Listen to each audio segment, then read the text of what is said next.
Hi every one.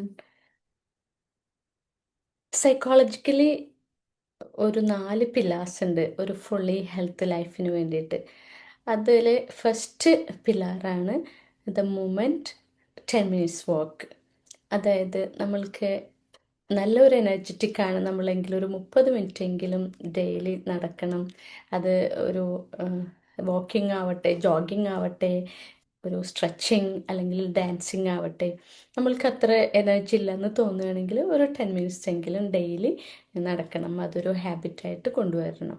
ആ ഒരു നടത്തത്തിലൂടെ, ആ മൂമെൻറ്റിലൂടെ നമ്മളുടെ ഹാർട്ടിനെ സംരക്ഷിക്കലാണ്. ഇനി രണ്ടാമത്തേന് നമ്മളുടെ വിസ്പേഴ്സ്, അതായത് respecting or responding the whispers. നമ്മളുടെ ബോഡി ഇടയ്ക്ക് നമ്മൾ ഹാർഡ് വർക്കായിട്ട് എന്തെങ്കിലുമൊക്കെ ചെയ്യുമ്പോൾ എപ്പോഴും നമ്മൾക്കൊരു ഫീലിംഗ് ടയർഡ്നെസ് തോന്നും. അപ്പോൾ അത് നമ്മളുടെ ബോഡിയുടെ ഒരു വിസ്പറാണ്, സ്ലോ ഡൗൺ ചെയ്യാനായിട്ട്, റെസ്റ്റ് എടുക്കാനായിട്ട്.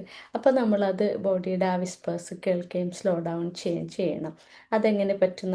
ഒരു 5 മിനിറ്റ് ഒന്നും മിണ്ടാതെ സൈലൻസ് ആയിട്ട് നമ്മളെ ബ്രീത്ത് മാത്രം കോൺസെൻട്രേറ്റ് ചെയ്തിട്ട് കുറച്ച് നേരം അനങ്ങാതിരിക്കുക. No phone, no podcast, just listening to your breath. Then അതേപോലെ